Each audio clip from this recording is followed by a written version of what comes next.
Bonjour à tous. Cette semaine, dans la vidéo, nous allons raconter Nat et Eric The Story. Nous sommes Nat, Eric et Mocha. En avril 2025, nous déménagerons pour vivre à temps plein dans notre motorisé affectueusement baptisé le Bungalow. En novembre, nous quitterons vers les États-Unis. Merci de vous joindre à nous.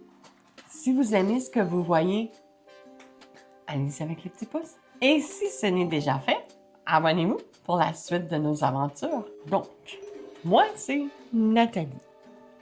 52 ans, chauffeur d'autobus scolaire depuis 9 ans, 9e année sur les bus scolaires. Avant mon travail, j'ai longtemps travaillé dans des bureaux, enfermé dans des bureaux, dans des cubicules. J'ai travaillé en comptabilité, en administration, service à clientèle. J'ai touché un peu à tout. Moi, c'est Eric, 54 ans. Et puis, militaire de carrière, j'ai joint les Forces armées canadiennes en 91. Et puis, j'ai fait l'école de recrue à Saint-Jean. Ensuite, j'ai étudié 8 mois en anglais. Et puis, j'ai fait mon cours d'ingénieur de combat à Chilliwack, en Colombie-Britannique, pour ensuite être posté ou être muté à la base de Valcartier, au 5e régiment de génie de combat. J'ai resté un petit bout de temps. Ensuite de ça, j'ai quitté la force régulière pour me joindre à la force de réserve.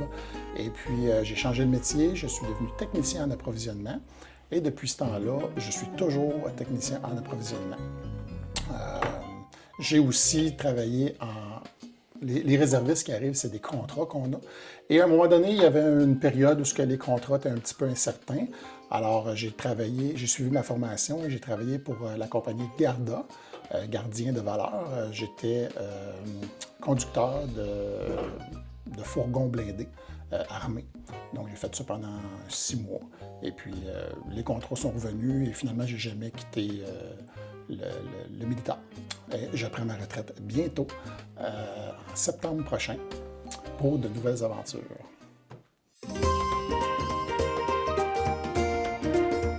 Ben oui, nos premières expériences de camping, là, quand on était jeune, moi, quand j'étais ado, quand j'étais jeune enfant, ben, je suivais mes parents qui avaient une petite vanne convertie eux-mêmes. Ensuite de ça, on a eu une tente roulotte. Après ça, moi, j'ai quitté la maison. Mes parents ont acheté un motorisé classe C de 26 pieds environ. Puis ma mère, elle a encore ce motorisé-là. Elle fait encore du camping avec. Il y a 40 ans, ce motorisé-là, qui t'offre encore la run. Ça, c'est grand-maman Janine. Non, pas la caravane. Grand-maman Janine est ici. Grand-maman Janine. Ici.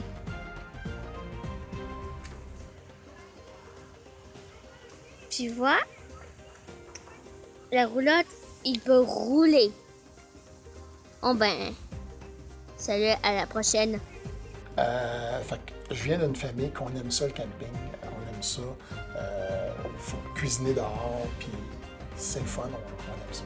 Moi, ça a commencé surtout à l'adolescence, en tente, full equip. Tout équipé, mais juste en tente. Et je pense que j'ai dormi en tente jusqu'à l'âge de 30 ans. Mais oui, j'étais amateur de camping, toujours glamping en tente, mais glamping. Moi, le pendant de tout ça, dans l'armée, je l'ai fait du camping en tente aussi, mais c'était loin du glamping. Fait que la tente m'a un petit peu exaspéré. Aujourd'hui, à moins d'être mal pris, je veux plus faire ça. Elle est trop faite. On s'est rencontrés comment? Vous le demandez, hein? Quand? En 2008, l'été 2008. Puis de quelle façon? Réseau Contact. Oh, je sais pas si ça existe encore. Je sais pas. Fait que c'est ça, on s'est rencontrés via les réseaux sociaux, si on peut dire, là, de l'époque. Et puis... De l'époque, ça fait pas si longtemps que ça, 17 ans, mais bon, oui. Ben, ça a évolué. Ben, Aujourd'hui, oui, on est à l'ère de swipe à gauche, swipe à droite. Oui, c'est... oui. C'était un petit peu plus romantique, on prenait un petit peu plus notre temps. Donc, après une certaine période de fréquentation par courriel virtuel, on s'est finalement rencontrés. Ben oui, Moka, on s'est rencontrés. Moka est là, ça se peut qu'on soit interrompu à l'occasion par Moka. Alors, on s'est rencontrés comment la première fois? À quel endroit? Au restaurant Le Normandin à Sainte-Julie. T'es venu me rejoindre en moto. Et tu me voyais comment à l'époque, débarquer de ma moto? Comment ça, je te voyais comment? Ben, tu me l'as déjà dit, tu me voyais comme un mystérieux chevalier qui débarquait Oui! de sa monture. Ben oui, je suis un petit peu princesse. Je suis une éternelle romantique.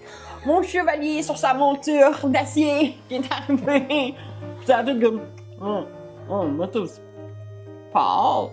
C'est comme moi je considère une moto sport. J'adore les motos, hein? J'ai failli m'en acheter une à un moment donné.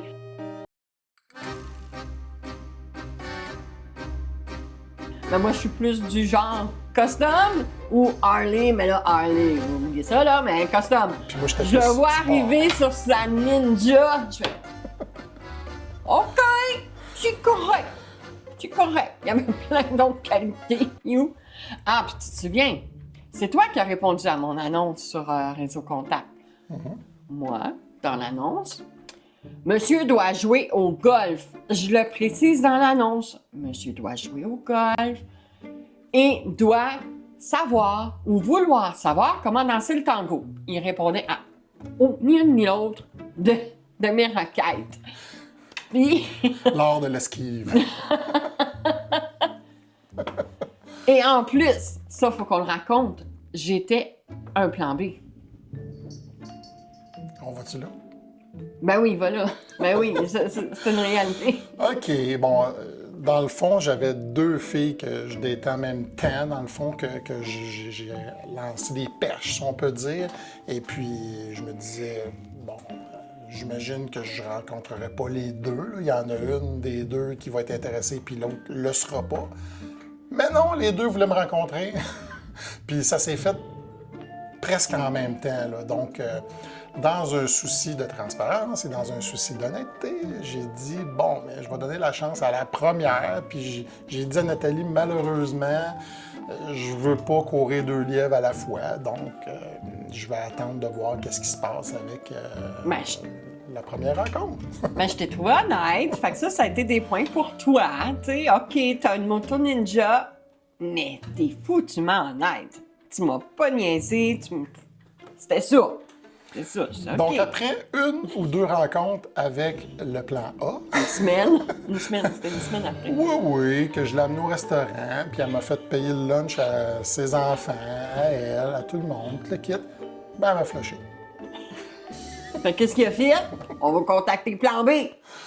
Regarde, sans aucune attente, je recontacte Nathalie en me disant « Elle va m'envoyer promener, c'est sûr. » Mais t'as été honnête, tu m'as dit la vérité. Je dis, ben oui, puis les réseaux de rencontres, ben forcément, on rencontre plusieurs personnes. On est sur le marché du célibat, hein, fait qu'on rencontre. Puis bon, c'est correct. Mais justement, le fait que tu m'aies pas niaisé, que tu étais honnête, j'ai dit, ben coudonc, ça part bien, c'est correct. On se donne une chance, dans le fond. Ben oui, c'est correct. Puis Exact. rapidement, on s'est installés ensemble. Ouais, Je suis allée rester chez toi. Ben, en premier, c'est ça. Là. En premier, là, ce qui est important pour nous, c'était d'avoir les mêmes champs, les mêmes attentes, les mêmes loisirs, les mêmes champs d'activité qu'on aime, les mêmes buts dans la vie. Fait que je voulais pas me ramasser avec quelqu'un qui joue au golf puis moi je joue pas. Non, c'est pas vrai. Hein? C'est pas un bon exemple. Elle joue au golf puis je joue pas au golf. Mais bon. Ben là, ça fait quelques années que j'ai pas joué. C'est correct. Moi, j'ai joué 2-3 fois, puis c'est plus genre Happy Gilmore. Fait que, à vos risques si vous m'invitez à jouer.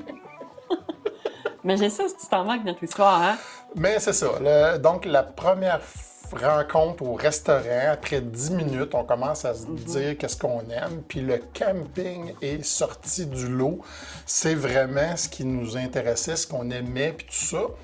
Puis moi, je dis à Nathalie, c'est de valeur, ça fait quelque temps que je suis toute seule au camping, je suis saisonnier, ça fait 2 ans à un camping, et puis je suis tanné d'être toute seule, d'aller là les fins de semaine.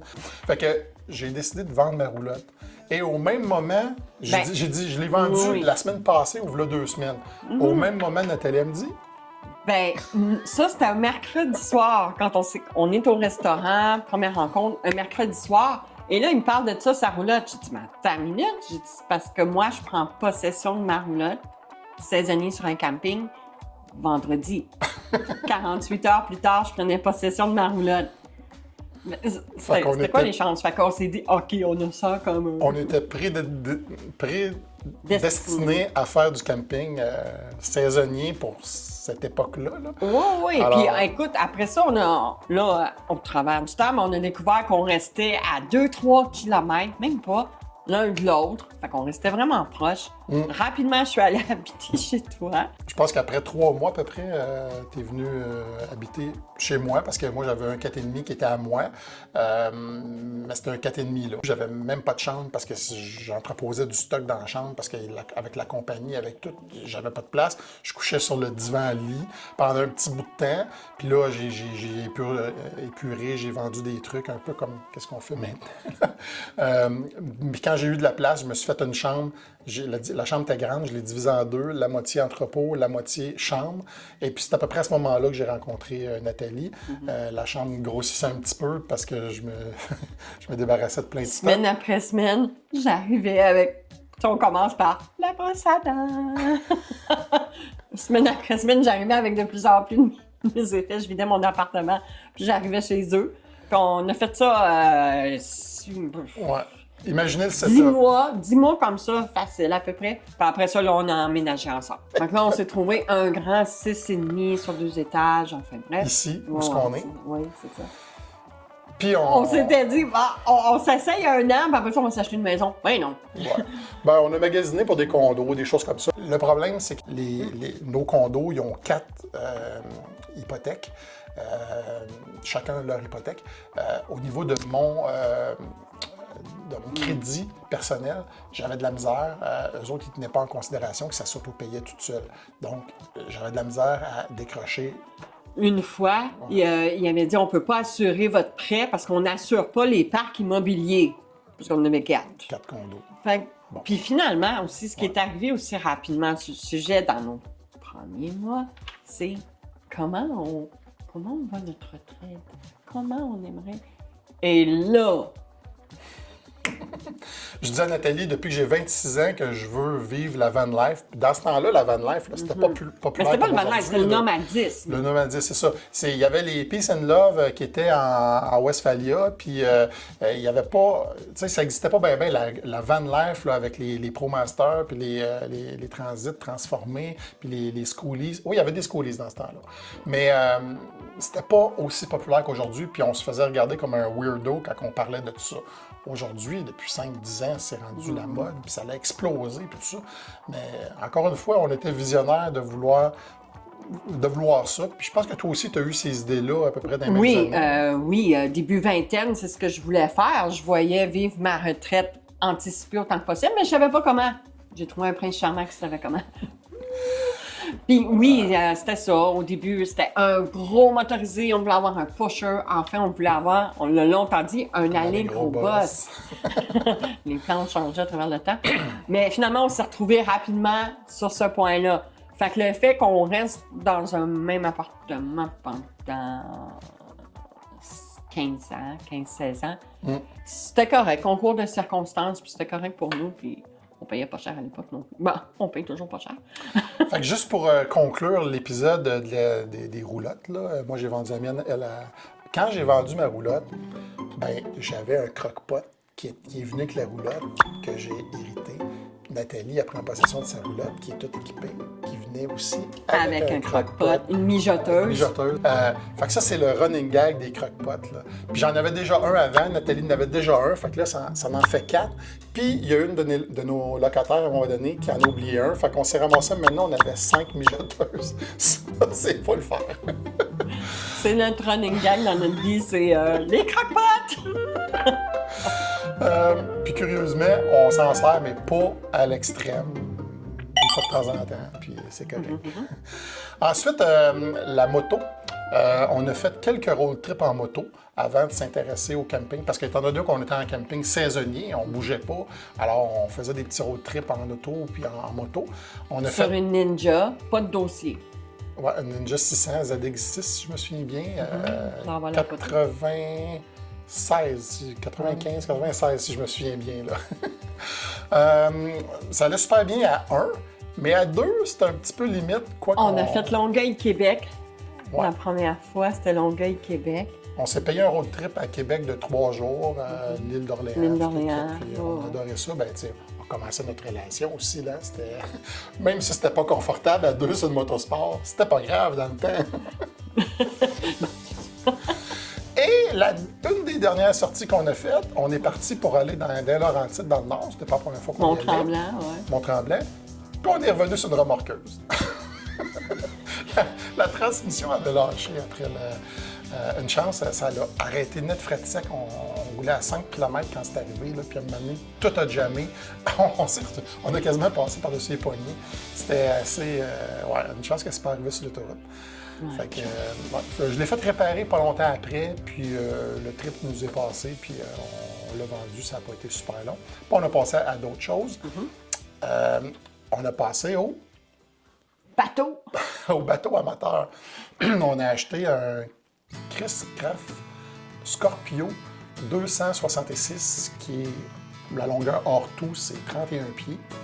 C'était un beau bateau cruiser, tout lequel on pouvait coucher jusqu'à 8 personnes dessus. Il y avait un deck, on pouvait descendre en bas, une cuisine en bas, le deck en haut, un genre de salon. C'était super, c'était parfait.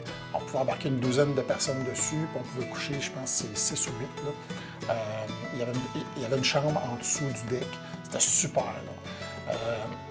On n'a pas payé trop cher, fait que moi, je connaissais pas les bateaux, j'ai sauté là-dessus. Le problème, c'est qu'on s'est rendu compte assez vite que l'acheter quand on a une bonne opportunité, c'est pas tout. Hein? Rouler cette affaire-là, là, en vitesse ponton, pout-pout, là, on y va à 30-40 $ de l'heure. Puis quand on y va un peu, là, c'est 150 $ pour faire du ski nautique en arrière et tout ça. Ça, on parle de ça, le prix de l'essence en 2009. En 2009-2010, à peu près. Fait que c'était assez dispendieux. Par contre, on l'a fait pendant une saison complète. On a des bons souvenirs. On est allé... 2 saisons, en fait, je pense. 2 saisons. On l'a acheté au début d'une saison. On l'a fait la saison complète. On l'a hivernisé pour l'hiver. On l'a ressorti pour la saison d'après. Puis on l'a revendu à la fin de la deuxième saison. Donc, on était chanceux. On n'a pas mis beaucoup de réparations dessus. Les changements d'huile, il y avait 2 moteurs, 2 huiles moteurs, 2 huiles pour les pieds. C'était très laborieux, mais finalement, on s'en est tiré assez bon compte. On a réussi à le revendre, puis pas perdre trop d'argent, puis on l'a eu pendant 2 ans. Puis pourquoi qu'on l'a vendu? Bien, d'un, c'était bien cher à rouler. Mais si on avait eu juste ça à rouler, c'était pas pire. Mais là, on allait là en même temps que le camping. On était à la marina de Belleuil et on était au camping à Saint-Hilaire. Fait qu'on était à 2 km de là. Des fois, on était au camping, il y avait trop de bruit, on s'en va au bateau. C'était le fun. Sauf qu'on payait deux loisirs. Là, qu'on profitait pas au maximum des deux. Exactement. Fait qu'on a dû faire un choix. Puis on s'est dit, on reviendra au bateau plus tard dans notre vie, dans notre saison. Puis c'est pas mal ce qu'on a fait. Là, on a des très bons souvenirs de ce bateau-là. On l'a adoré. C'était juste parce que c'était trop dispendieux, puis on n'avait pas assez le temps de le faire, d'en faire.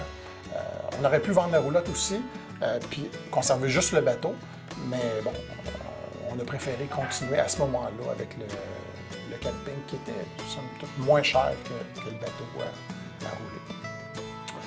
Ensuite, ce qui est important, là, vous devez savoir, vous devez vous demander quand est-ce qu'on l'a vendu, puis tout ça. J'avais entendu une phrase à un moment donné, puis je pensais pas que cette phrase-là prendrait tout son sens un jour dans ma vie. J'avais entendu dire que quand on a un bateau d'une certaine dimension, pas une chaloupe, un bateau d'une certaine dimension, qui avait 2 journées extraordinaires et super spéciales dans la vie d'un marin, c'était la journée qu'on achetait ce bateau-là, puis la journée qu'on le vendait. Parce que quand on voit tout ce que ça comprend, l'entretien, toutes les charges, les assurances, la marina l'été, l'entreposage l'hiver à l'intérieur parce qu'on n'avait pas de remorque. Donc, on paye un truc pour le sortir de l'eau, on l'entrepose tout l'hiver, etc., etc., etc. Quand on trouve un acheteur, on est super content pour lui puis pour nous autres en même temps. Fait que ça a été un beau chapitre. Oh, oui. Oh, oui. Suite à ça, c'est en 2010 qu'on a vendu Gamma, parce qu'il s'appelait Gamma le bateau. 2011! Oui, juste avant l'épisode de Garda, l'incertitude commence, je suis réserviste, on me dit que je perds mon contrat à temps plein.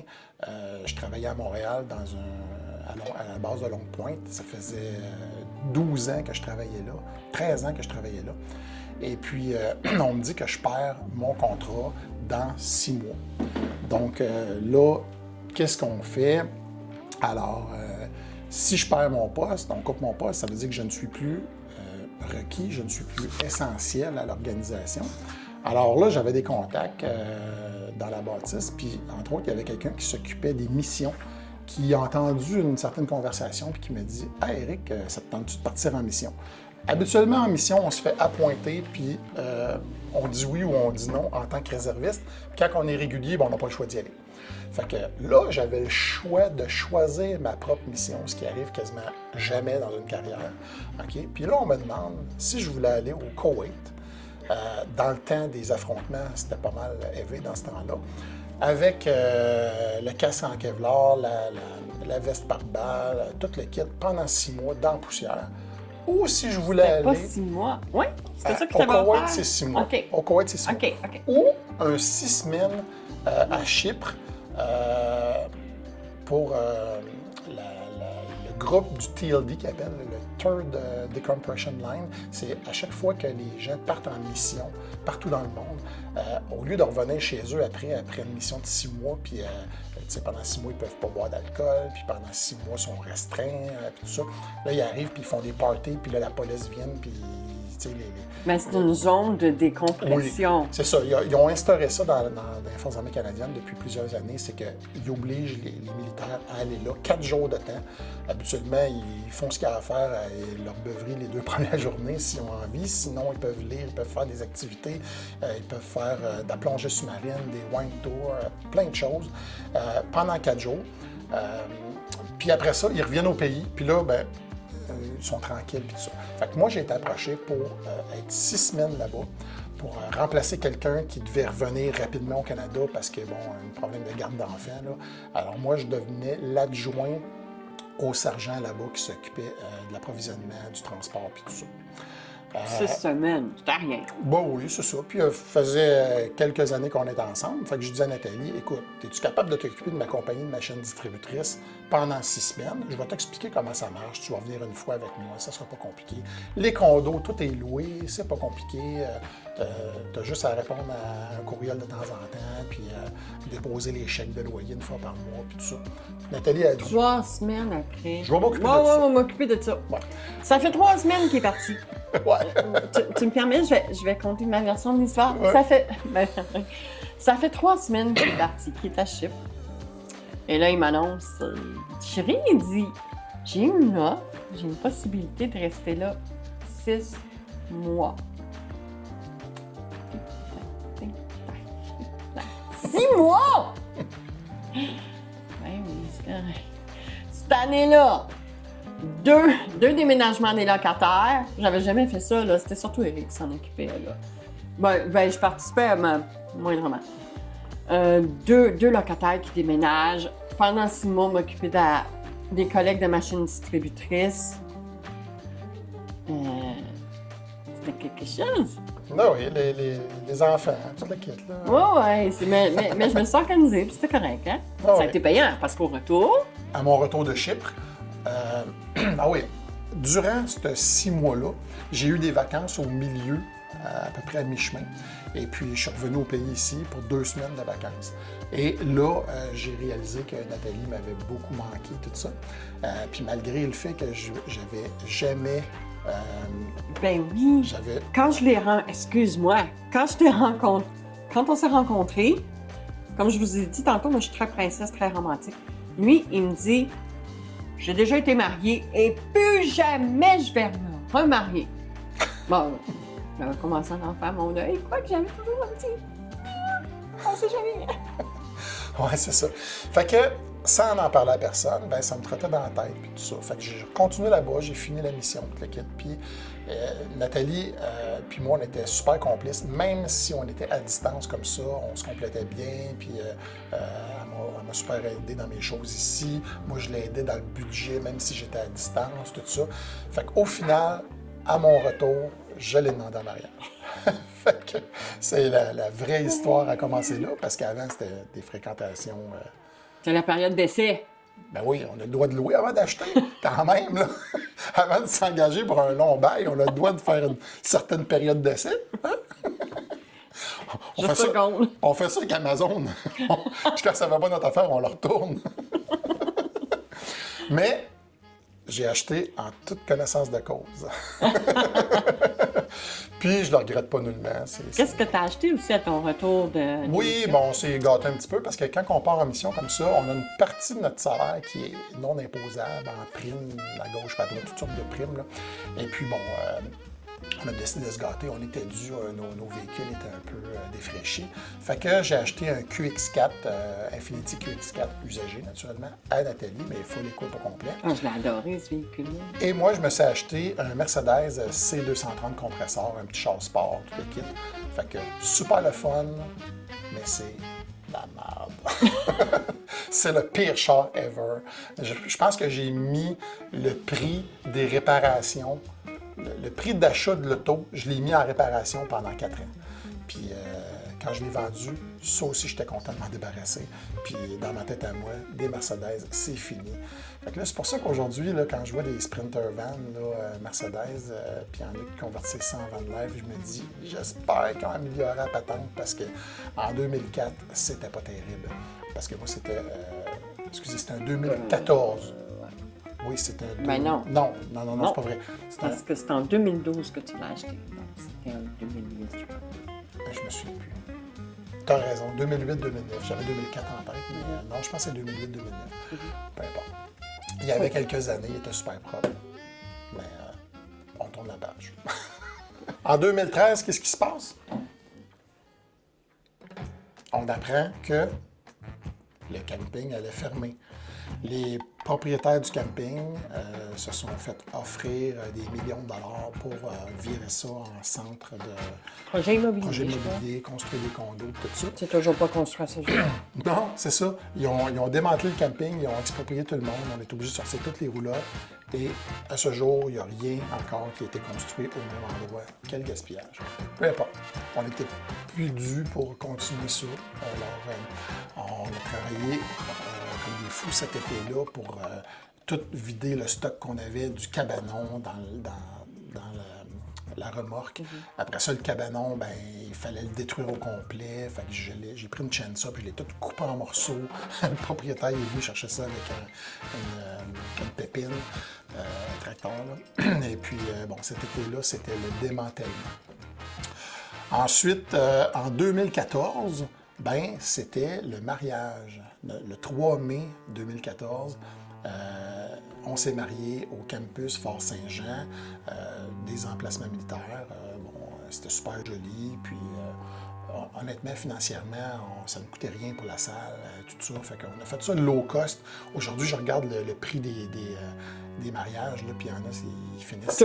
Tout s'est passé dans la même bâtisse, dans le même établissement. Ouais. D'un côté, c'était la célébration. Et de l'autre côté, ben, on a fait la noce, on a fait la soirée. On avait juste un corridor à circuler. Oui.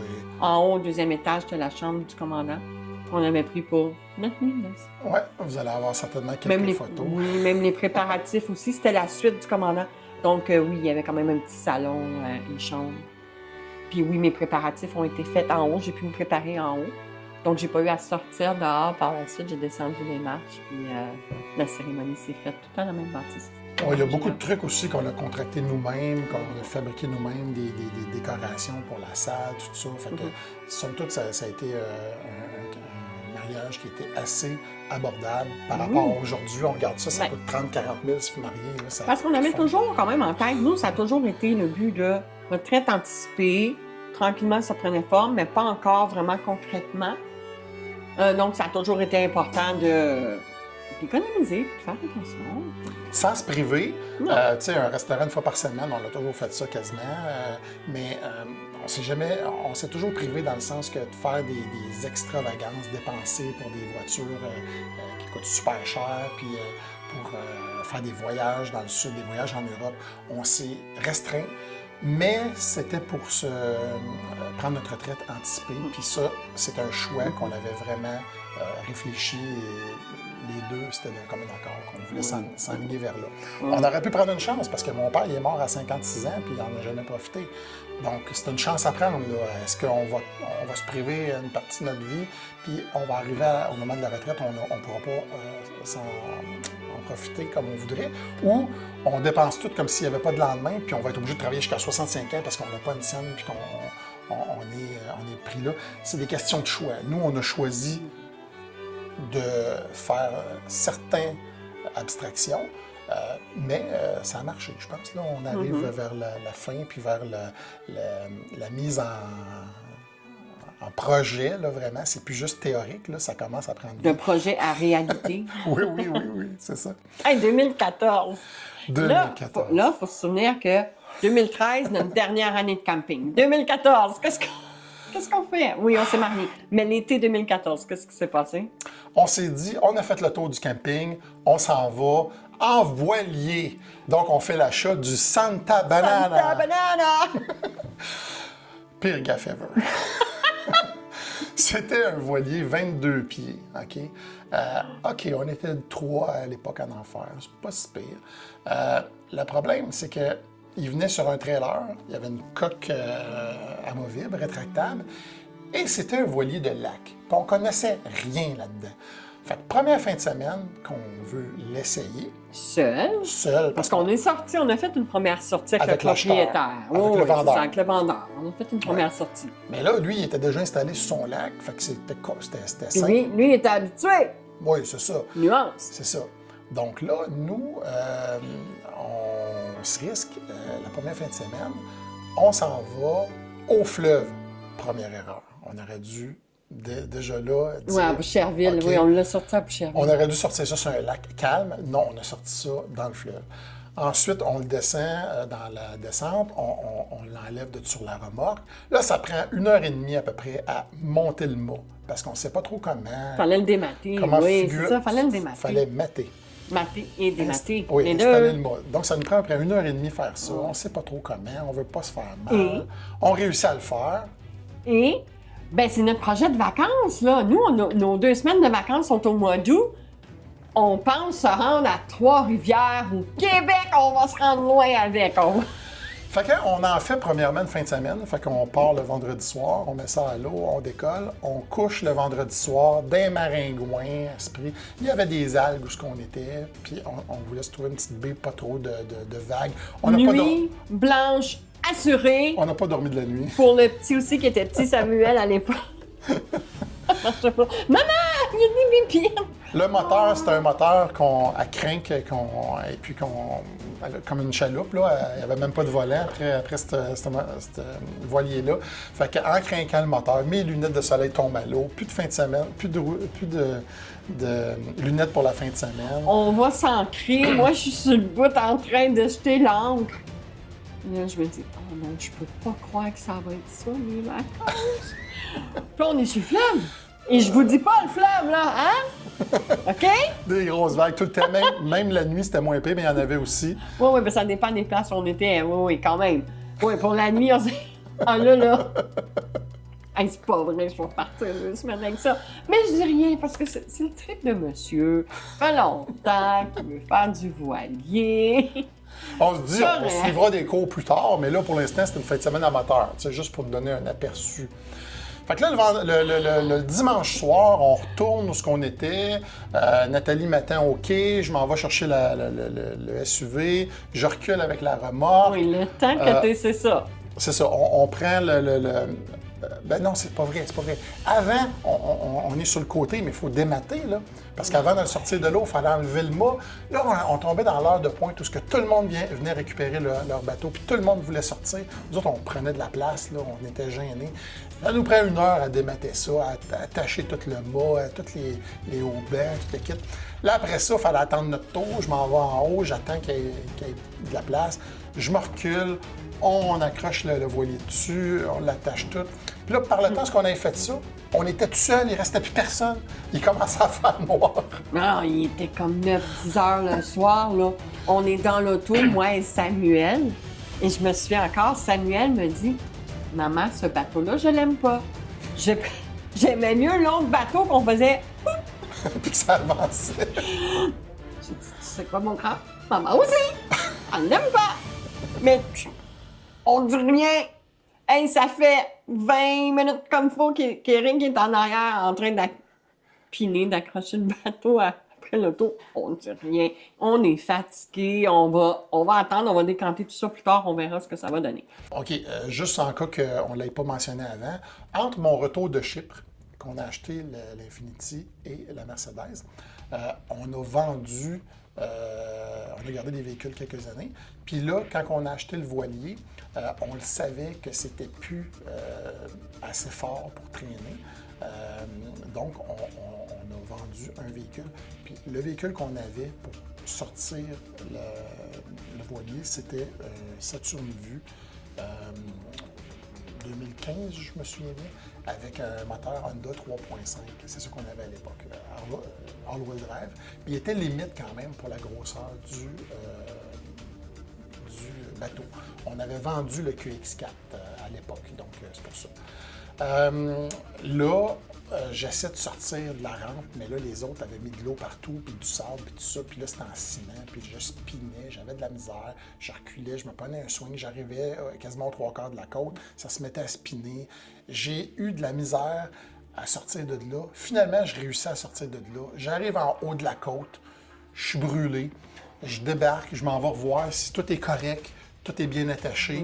Puis un coup, tout est correct, puis qu'on est prêt à prendre la route, j'embarque dans la voiture, je ferme la porte, je me vais de bord, je regarde Nathalie, j'ai dit « Demain matin, je te mets ça à la vente. » C'était la première puis la dernière fin de semaine. Le début puis la fin du Santa Banana. C'était pas pour nous autres, vraiment. Ouais, je me souviens clairement de cette réplique-là. C'était vraiment, on était tranquille, moi puis Samuel, dans l'auto, puis dis pas un mot, parce qu'on sent que papa, il est à bout. Puis nous autres aussi, on était fatigués. Moi aussi, je dis pas un mot, puis je me souviens encore vraiment rentrant dans l'auto. Demain matin, je te mets ça en vente. Les deux, yes! Fait que finalement, ça n'a pas été compliqué, c'était unanime. Mais là, on part en vacances comme une semaine plus tard, là. C'était ça notre plan de vacances. On est comme mal pris, là. Fait que là, Canadian Tower, on se met là-dessus, on achète la plus grosse tente qu'il y a, une 10 places, je pense, là. Elle avait comme 18 pieds de long, puis 10 pieds de large. 10 pieds de large. Puis là, on avait déjà un paquet de stock de camping, pareil. Fait que le petit poêle, la glacière, la table pliante, le ci, le ça, les matelas gonflés, on embarque tout ça. Le SUV était bien plein. On part, puis là, on se pète un trip d'une semaine, village vacances à Valcartier. Somme toute, c'était improvisé, mais somme toute, c'était bien correct. En revenant, ben, on a vendu à la tente, puis là, on s'est dit, OK, le camping, on aime ça, mais là, on veut plus du camping saisonnier. On veut du camping, qu'on va se promener, on va commencer à être nomade. C'est là que la vie nomadisme a commencé. Fait que là, on s'est dit, OK, il faut avoir une roulotte qui n'est pas trop grosse pour être capable de la tirer en arrière de ce qu'on a là, sans trop rusher comme on faisait avec le voilier. Donc, on a trouvé une belle petite Jayco 17 pieds hybride avec les lits qui ouvrent à chaque côté, mais une roulotte. Puis le modèle, c'était Kiwi. Fait qu'on l'a surnommé Kiwi. C'était vraiment super le fun. On a fait beaucoup de voyages avec celle-là. On va vous mettre des images. On l'a adoré. On l'a gardé 4 ans à peu près. Et puis, on l'a adoré, cette roulotte. Oh, oui, on a fait la Gaspésie, on a fait le Saguenay-Lac-Saint-Jean, Niagara Falls. On est allé dans le canton de l'Est. En fait, le Québec, là, On en allait partout. J'ai même été en Abitibi aussi, j'ai fait l'Abitibi. J'ai fait à peu près, et il y a certains endroits qu'on a fait plus qu'une fois. La Gaspésie, Rocher-Percé, je la connais. Je pense que je l'ai fait 5-6 fois dans ma vie. Lac Saint-Jean aussi. Niagara Falls, oui, 3-4 fois. On s'est beaucoup promené. Je fais une petite parenthèse. Le fait qu'on aime beaucoup être sur la route, se promener. New York, je l'ai fait 5 fois. 5 fois. Mais la première fois, c'est une petite anecdote, faut que je la raconte. La première fois que je suis allée à New York, je suis partie à 11h le soir. Bon, est-ce qu'on s'en va? Voilà, à New York.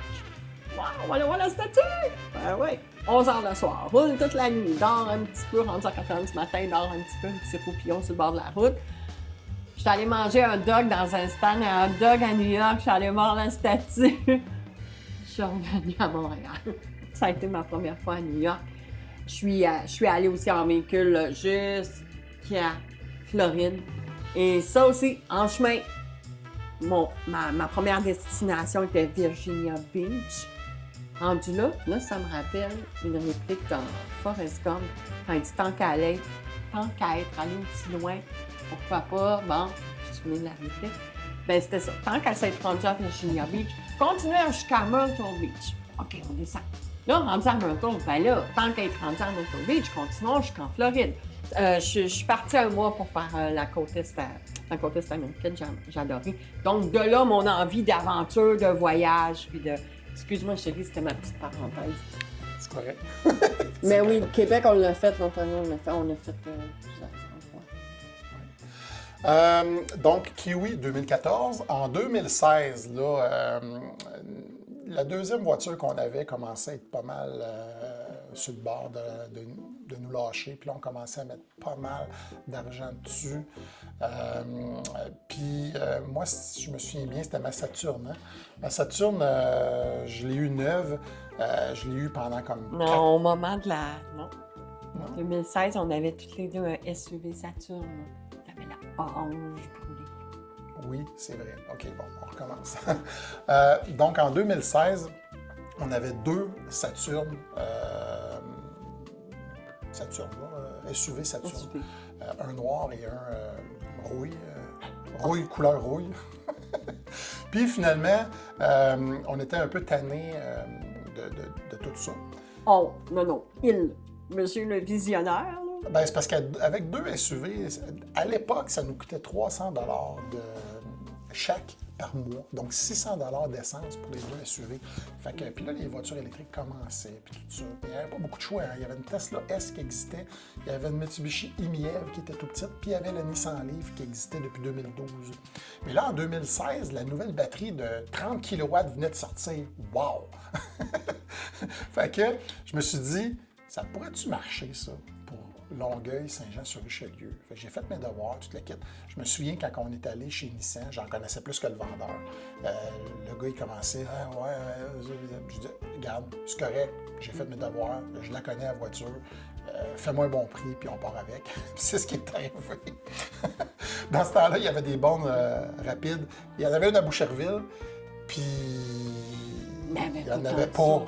Fait que tu partais de chez vous, il fallait que tu reviennes chez vous ou il fallait que tu t'assures qu'il y ait une borne pour recharger parce qu'il n'y en avait pas nulle part. Malgré tout, on a fait ça numéro 1. On s'est dit, c'est pas grave, on va garder ce véhicule-là juste pour aller travailler puis on va prendre le deuxième SUV pour tous nos trucs. Ben oui, c'est notre genre de faire ça. Mais ça n'a pas été long que la Nissan Leaf est devenue notre véhicule principal. On a fait des road trips. Ben, l'année suivante. Ouais. L'année suivante. Ah oui, puis petite parenthèse, j'ai été la première arrière de lui. Hein. Si je retrouve cette séquence vidéo-là, je me la mettrai, que je ris d'Éric avec son petit véhicule électrique. Moi, je reste avec mon char à batterie. SUV. Elle disait char à batterie dans le temps. Oui, char à batterie. Puis même chose au travail, hein, je me faisais traiter de « t'as un char de fille, puis blablabla, puis le kit ». Aujourd'hui, la moitié du parking est rempli de chars électriques ou hybrides branchables. Donc, on dit-tu que je suis encore une fois visionnaire? Et finalement, pour en revenir, oui. L'année suivante, en 2017, on a fait le tour de la Gaspésie avec la Leaf. On s'est rendu jusqu'au Nouveau-Brunswick. Ouais. Il n'y avait pas de borne rapide au Je me Nouveau-Brunswick souviens- cette année-là. Je me souviens, maintenant, il mouillait à Sio, puis on était sur une borne niveau 2, on en avait pour 4 heures à recharger, puis on n'avait pas le choix, il n'y avait pas de borne Il y avait pas de rapide. borne rapide. Puis on faisait, là, à l'époque, 175 km, puis ça, c'est en roulant 90-95, bien tranquillement. Puis là, il fallait recharger encore, ça prenait encore 3 heures à peu près, en général, à charger, là. Puis on a fait tout le road trip comme ça, tout le tour de la Gaspésie comme ça. De temps en temps, on avait une borne rapide, mais je pense que passé Rivière-du-Loup, il n'y en avait pas. Fait que... Je me souviens pas exactement. Puis après ça aussi, oui, on a fait d'autres petits road trips aussi. On s'est rendu à Toronto. On s'est promené. On s'est promené avec la livre parce que c'est nous autres. Puis on l'a tellement aimé que malgré qu'on a acheté une Tesla plus tard, ben le véhicule qu'on va garder puis qu'on va traîner en arrière du motorisé, ça va être la Leaf. Fait que on va venir plus tard. Elle a eu des petits upgrades en chemin, mais on va vous en parler plus tard. 2017, parce que j'ai jamais assez de projets dans ma vie, hein? Fait que le projet de mariage, c'est fini. Le projet de Santa Banana, c'est fini. Ben là, J'ai mon char électrique. c'est plate, là. Faut se trouver d'autres projets. Fait que là, je me suis dit, ouais, si plus tard, on veut être nomade à temps plein, là, le télétravail, ça commençait de temps en temps. Puis j'ai dit, le commerce en ligne, il faudrait bien qu'on pense à une stratégie qu'on peut faire dans une vanne, dans un motorisé, quoi que ce soit. Fait que là, durant le temps que j'étais en vacances, durant ma période de Noël, moi, j'ai toujours 3 semaines de vacances à Noël. C'est tout le temps là que j'ai le temps de penser, puis c'est tout le temps là que c'est dangereux que les nouveaux projets sortent. Puis, comme de fait, durant les vacances, je m'informe sur comment ça marche, devenir vendeur Amazon. Je m'ouvre un compte, je fais tout ce qu'il faut, j'envoie toute la paperasse, puis tout ça. J'avais déjà la compagnie existante, facile. Là, je commence à faire des achats. Là. J'achetais des livres, j'achetais plein de trucs. Là. Achat, emballe, étiquette, envoie ça dans les entrepôts d'Amazon. Ça a marché là, en fou pendant 3 ans. On a travaillé en fou aussi. Je faisais des 15 heures par semaine, 20 heures par semaine en faisant ça, des samedis au complet là-dedans. J'envoyais ça à coût de 10 caisses dans l'entrepôt d'Amazon, puis je voyais, ça se vendait, là, puis je voyais les revenus. Puis à un moment donné, je faisais quand même pas mal de revenus, puis c'était quand même pas mal payant. OK?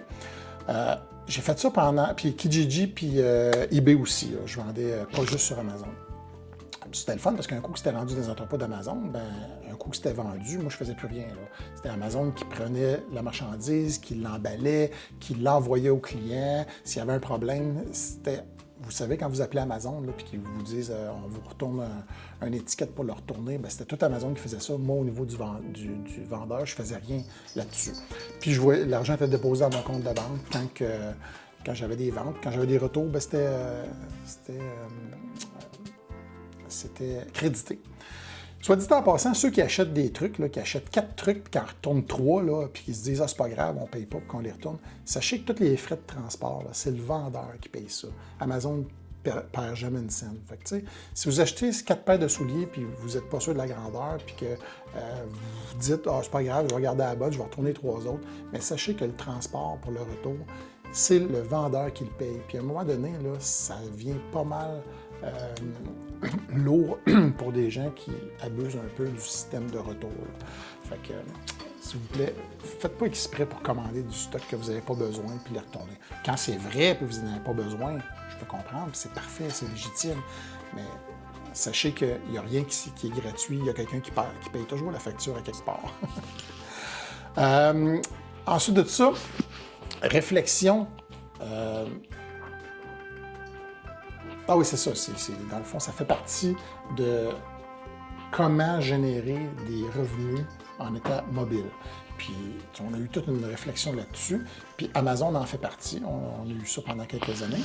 Mais, c'était pas tout. À un moment donné, je me suis dit, il ne faut pas tout mettre les œufs dans le même panier. Puis moi, j'aime beaucoup ça, diversifier les sources de revenus, puis tout ça.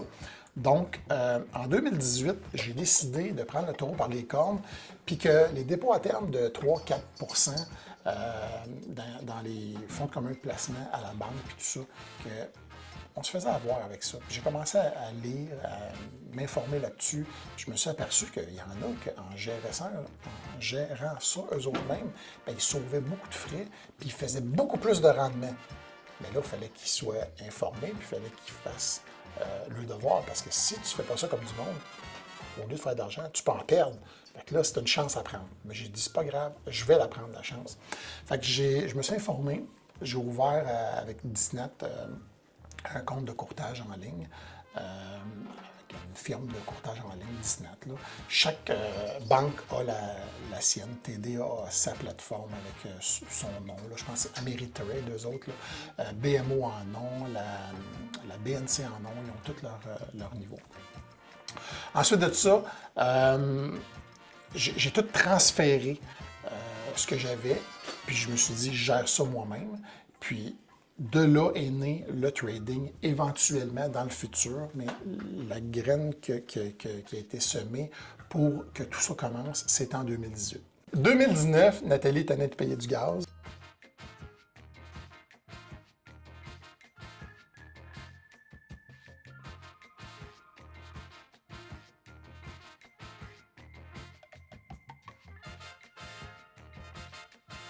Il a fallu. Oui, c'est ça. Là, faire la un move. question, c'est quand même pour. Là, c'est revenu ce sujet. OK, 2 véhicules électriques, oui, OK. On a une roulotte. On aime ça. Ouais. Puis on veut continuer. Qu'est-ce qu'on fait? Mais c'était-tu possible de tirer avec la Tesla, la Leaf? Non, pas une roulotte. Selon Tesla, non. On a acheté la ProLite Mini, OK, qu'on a aimé et détesté. On a fait Ouais. la Côte-Nord. Ah oui, c'est vrai. On a récupéré la roulotte, puis on est allé en Côte-Nord. On s'est dit, on va aller s'isoler loin de tout le monde. On ne prendra pas de camping. On couchait un peu n'importe où. Zéro camping. Ouais. Non, on avait des panneaux solaires, on avait une batterie lithium. Mais c'est facile sur la Côte-Nord de se trouver des endroits de boondocking, là. Il y en a beaucoup, beaucoup. Facile. Ouais, parce que- Oh, le petit kit bleu, vous allez voir des photos, le petit kit bleu qu'on avait tout agencé, c'était...